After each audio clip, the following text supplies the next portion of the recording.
my mic here. It's 5 o'clock. Oh, it's exactly 5 o'clock in the morning, Monday morning, June 16th, 2025. Hi, everybody. Leslie here, Leslie Plazz for the Zazoo Plazz report. June 16th. Yesterday was Father's Day. We had a big weekend here in the United States. Oh boy. Yeah. Happy Father's Day to all who celebrate, all the dads out there, the grandpas, the dads, in spirit and with us here. My dad's 88. I sent him my, like one of those e-cards, like sort of like a little path down to the beach and some, boats and stuff. And I sent him a gift card. I always send him like one of those multi-cards that he can use for whatever. He can use it for like 50 different places. And I'm looking at the list and I'm just praying that some of those places are still in business. Because I noticed that some of them aren't, but they're dropping like flies anyway. And then, I know that I did something good, and he texts me. I get up this afternoon, whenever. I have a rotating schedule anyway. And I get this text, which is really something for my dad, because you have to really, we're still getting him onto this texting thing, he can do it, but he doesn't like it. So, for him to text me, thanks Les, thanks for my card, and the gift card, I can't wait to use it, and it's very nice. And he's like, oh, reminds me of our beach days when we used to have our beach house. And that's, for years, because my dad, he's in the Pluto and Cancer generation, and that's to do with the ocean, they were down there at our summer cottage with all their friends, and that was their generation. That's what they liked, and so I sent it to him because I was thinking there was one little set of flip-flops and a big set of flip-flops, and that's like me and my dad when we used to go to the beach in the summer before we had the cottage, even down in Rhode Island, when we used to go to we'd go to Rocky Neck or what's that place in Rhode Island?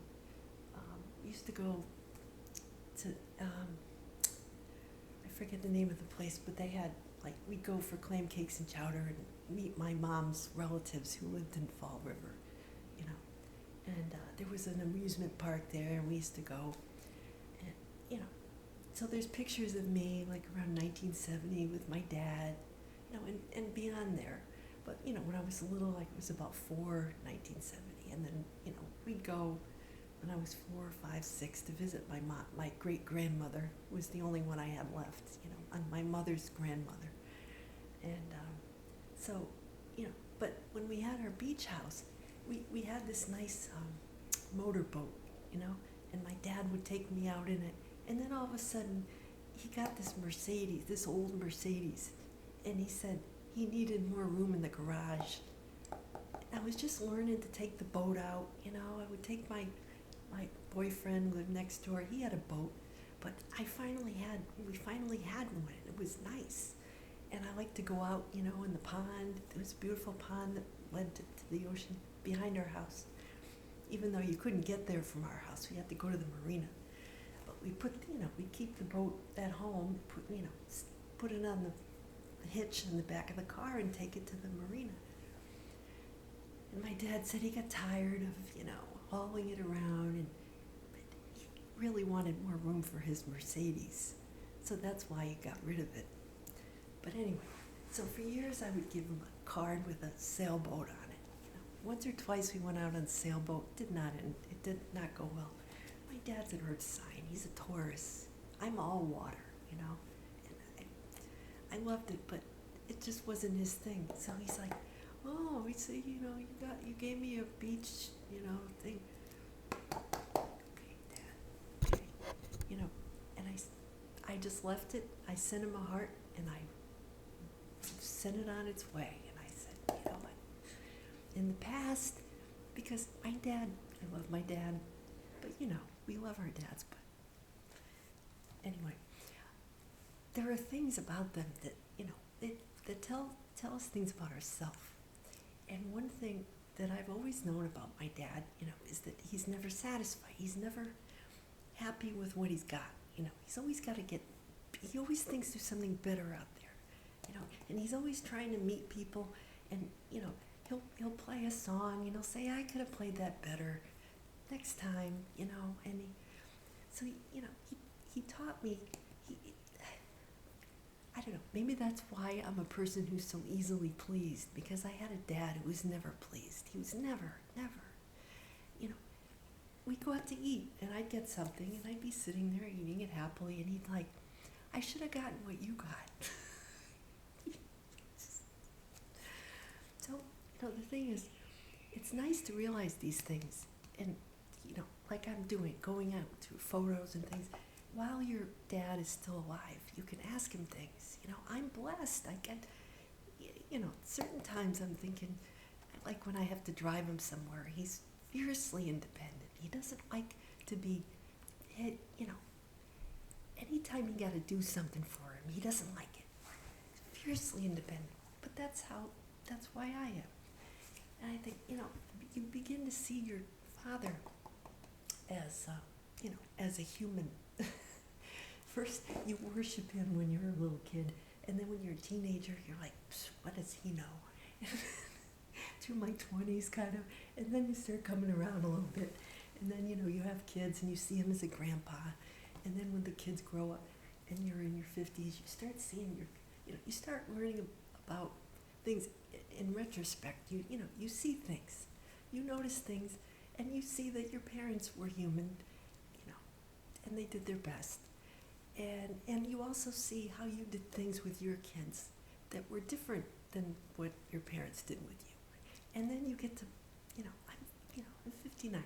So I'm at this point where I'm putting it all together and going, oh, you go beyond there to really knowing how you're different from your parents. Not just that you did things differently, that you are different, and you've always been different. See? That's the miracle that happens when you finally realize you become your own father. You incorporate that into yourself, along with your mother, your moon, and it's all to do with astrology, right? The father in your astrology chart is, the sun, and mom is the moon, right? And you see how, where they fall in your astrological chart, and how they aspect other things. And it starts to make sense, And I do human design too, and that also is a good way of seeing that, you look at your parents' human design charts, which are kind of like the chakras, all the different centers, and you see, where you have things, where you have channels and centers, and you can compare it to your parents, right? And it starts to make so much sense. My dad's a whole different type. He's a manifester. I'm a manifesting generator. I have a warm, enveloping aura. But I have this, magical manifesting ability, but he doesn't want anything to do with, he wants to be left alone, to do his thing, play his music, or putter around the yard. So he says to me, I'm going to have a peaceful day today. Doing puttering around the house, doing housework, and I'm nice and quiet. He says, nice and quiet. I'm like, yeah, my neighbors had some kind of party over there. Sometimes I'm trying to sleep in a little, and I hear, and I hear the neighbors go, what is that? Anyway, she comes back, and squeak, squeak, squeak, squeak.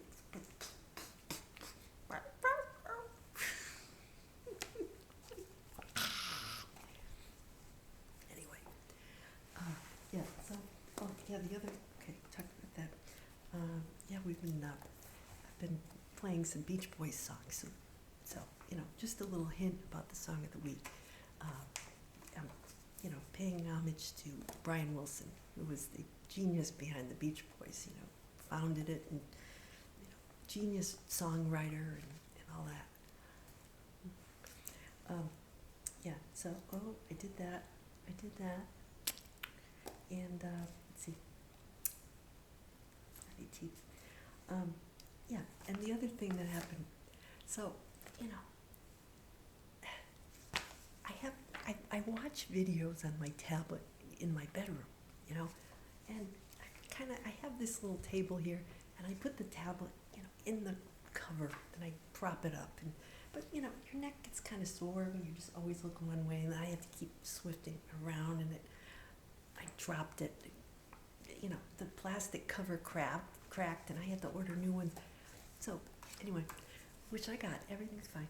I got one of these, see these, I went on Amazon, they've got these, oh, look at that. It's like one of those, stands, and you clip your tablet in there. So I said, oh, that's great. It's got one of those, telescope necks. So I said, oh, great. So I got one of those, and I put it together, and I put it in my bedroom on my fluffy shag rug, and it was like tipping over. I said, oh, this is not going to be good. I set the damn thing up. Of course I threw the box in the recycling, because that's what you always do when you decide later that you want to return it.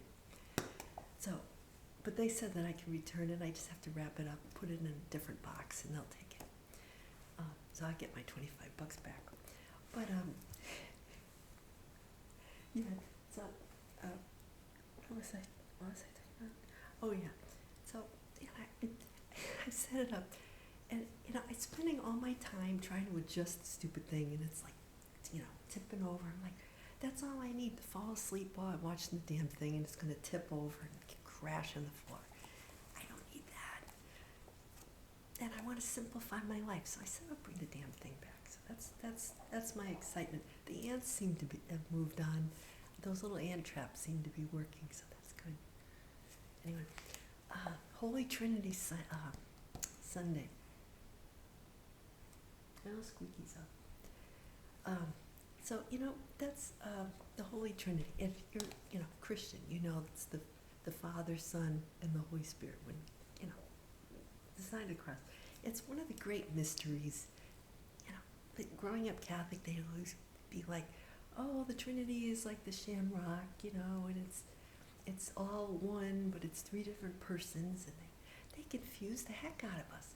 The more I listen to priests and nuns trying to explain the Trinity to me, the less I understood it. No, really. But then going through the readings on my own, with the knowledge I've accumulated even in the past 5 years, I understand it. It's fine. But you've got these people talking to you. They think that they're the only ones who can understand these difficult concepts. No. We can understand them, and we can connect to it. So there's that. So I think of this as, the first reading is from Proverbs. That's so that's the Book of Wisdom by King Solomon, who was the son of David. And it's kind of like, for Father's Day, Dad's wisdom, right? And, the Son, God, however you say, source, creator, right, is the sun in your astrological chart, right? The sun. And then the sun, S-O-N, we think of, the Christ light, or Jesus. He's kind of, Earth is kind of his project. He watches over us. He's our, it talks about him, and it says wisdom. So Jesus is, equated with wisdom, right? Because wisdom is gained through, experience, right? So we are God experiencing, or source experiencing itself on the earth. So that's what the Christ is. It flows through us, and it energizes, it governs our, actions. But, when we're in touch with, what kind of being we are, what we should be doing, the Holy Spirit flows through us and it's like the messenger that gives us the news feed. So that's kind of interesting. So that's the way I see it. That's how I interpret it, So the sun is like the air, the firstborn. Everything God has is His, and everything the Son has is ours too, because we're connected to Him. So it's kind of like this hierarchy, That's the way I see it. Don't, take what you will. We're going, tread lightly. I flow. Anyway, and then the Psalms. It's interesting. It says, oh Lord, how wonderful your name and all the earth. So, I just kind of went through this, but it talks about, little lower than the angels and, connected to the earth. So if you look at the chakras, right, we're connected. We can connect ourselves up as high as, the heavens, way above our head, right, to our soul group, and then all the way down through the earth, we can anchor ourselves, right, into the center, the pole of the earth. So, and it's in the Bible. It's in here. Yeah. So, it talks about how ideally we should be connected to heaven and earth, right? And astrology, of course, comes into, even in the Psalms, they talk about the God is the sun, and then the God's created the moon and stars, all the beasts, birds, and the fish. That's the earth signs, the birds, fish.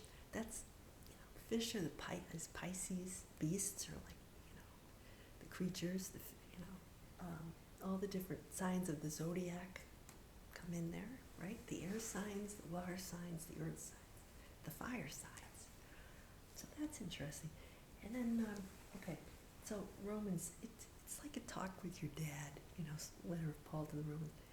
He says, we're justified by faith. That's hard,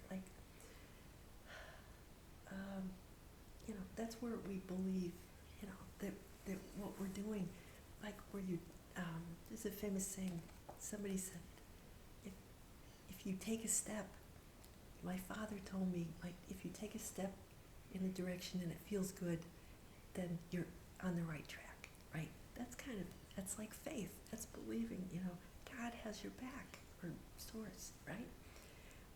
It says that we have peace. Faith gives us peace. In other words, we're justified. We know that this feels good, so this must be, the way to go. And that leads us to sort of surrender, and that's when we find our purpose. Light flows through us, and we start to pick up on these messages, right? It says, and we boast of our afflictions. In other words, they make us stronger. What doesn't kill us makes us stronger, right? And it says it gives you character, and that gives you hope, right? Because you say, gee, I've overcome this and the things in the past. You become stronger and more confident in your abilities, and that's what a father is for. A father, helps children become confident in themselves and, able to go out into the world independently and make their way, right? That's what a dad is for. So that's what, God is for, does for us, right? Like our earthly fathers, some might say some of them didn't perform that. Maybe they died when people were little, right? Maybe, but somebody took that role, over.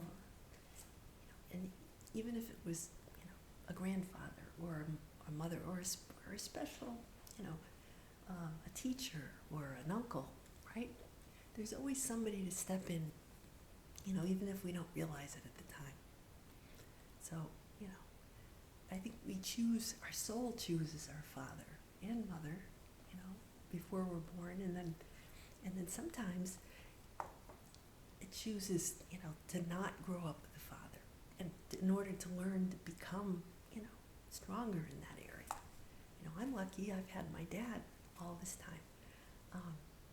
But, I've had to learn, my dad,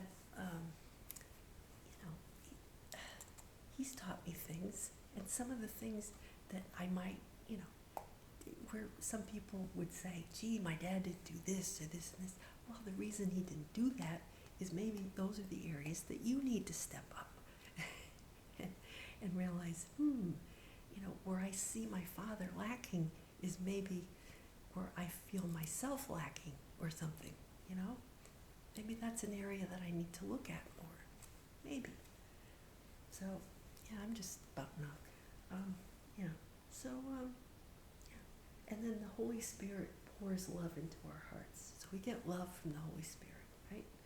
And that's another function of a dad, They give us love. And with my dad, my mom would say, he's not going to go around saying he loves us, but he'll go wash the cars, He would bring home like big sheets of computer paper with Snoopy calendars on them.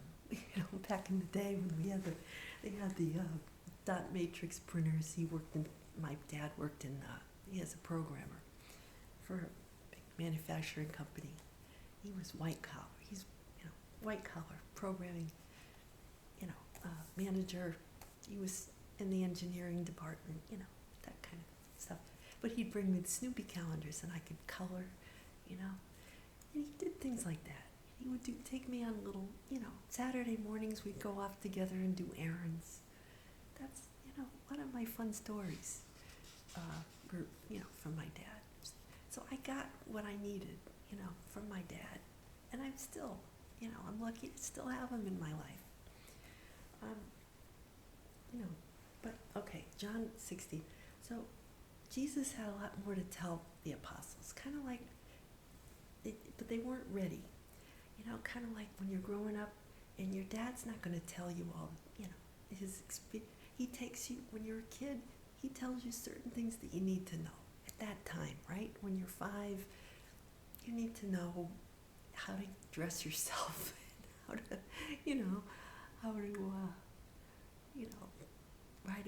get to be 6 or 7, and he teaches you how to ride a bike. And then when you get to be a little older, he taught me how to play instruments, how to, play the clarinet. That didn't work out so well. But, and then he taught me how to drive when I was 15. See, it's the same thing. Jesus said, the Holy Spirit will come and tell you what you need to know to the apostles, at the right time. So we have to pay attention and, step by step and not be distracted, right? How many times your dad says, listen to me when I'm talking to you. Listen to me, listen to your father, and I didn't really talk back to my dad too much. I didn't want him to go and pretend to go into the closet and get the yardstick as if he was going to hit me with it. I knew he probably wouldn't, but I didn't want to take any chances. I got a slap or two now and then on the fanny if I needed it, but not that much. And I knew when I got it, I knew I needed the discipline. Most of my fights were with my mother. But that's a whole other video. That's a whole other holiday. Anyway, so he's I had a good dad. So anyway, song of the week. Joy to the world, all the boys and girls. I got it. Jeremiah was a bullfrog. Do do do. Beat it, beat it. Okay. Boomer wisdom here, thanks to Wikipedia. Okay, so this was Three Dog Night, which this song came out. So it was on their album, their 5th album. Naturally, I was 5 years old, November of 70. It was my 5th birthday. That came out. So I do remember the song. And they said it was a silly kid song, which was perfect because I was a silly kid at that It got to #1 in the Billboard in February 71. It came out as a single and went right up. So, #1. Now this is Jeremiah was the original lyrics. A guy named Hoyt Axton wrote the song, and it was originally Jeremiah was a prophet. He was a prophet, but they said, nah. They mixed that part. They said, no, change it to bullfrog. So then I'm reading the comments under the song on YouTube, and it says, I'm all happy like Jeremiah was a bullfrog, and I feel like I'm 5 again. And then I read the old crusty, grumpy boomer comments. I remember that. My youth. And yeah, you know what a bullfrog means? Some guy who's drunk all the time and he sounds hoarse like he's a bullfrog. And then there's some guy like putting like when everybody died or, this or that one, like, who's still around and how old they are. And I'm like, no, la. That is the last thing that I want to do is have my childhood songs ruined by these old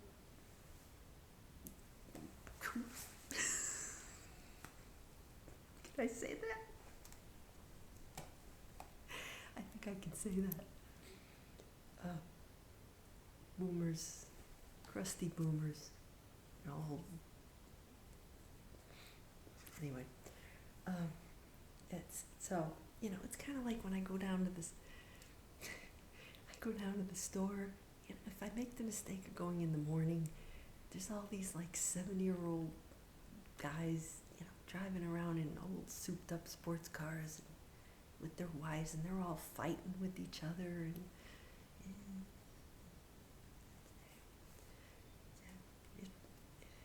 anyway, so one of the lines in the song says, I would throw away the cars and the bars and the wars. Anyway, it dawned on me that, the Pluto and Leo generation, right, born in the 40s and 50s, their Leo is ruled by the sun. So, that, and, a lot of them, the reason that they, were so rebellious, they were rebelling against their fathers. There was a lot of that, rebelling against their father's generation, right? So, and of course, because Leo's ruled by the sun, and they all want to shine, right? And so anyway, so that's that's what I was thinking. And one last thing I found out. Okay, so this group, Three Dog Night, I always thought it was like 3 dogs, like dogs in the bed or something, like, it's a 3-dog night, it's really cold or something. And people used to have dogs, keeping them warm at night. Anyway, but there's 3 guys in the band, and they formed in 1968 apparently. And it's ironic, but they met the Beach Boys' Brian Wilson, and he produced their demo. And one of the songs called Time to Get Alone that came out, that was going to be on their demo, the Beach Boys decided to take the song for themselves. But they were a very successful group, and I had no idea, I didn't know anything about them anyway. But it's funny that I picked this song without knowing that Brian Wilson was connected to them. There you go, folks, only on the Zazoo Report. I'm gonna go have my hot chocolate and I'm starving. Cashew butter rice cake. But okay, I'm gonna leave it there. Hope you have a great week, and see you next week. Same place, different time. Take care, everybody. Joy to the world.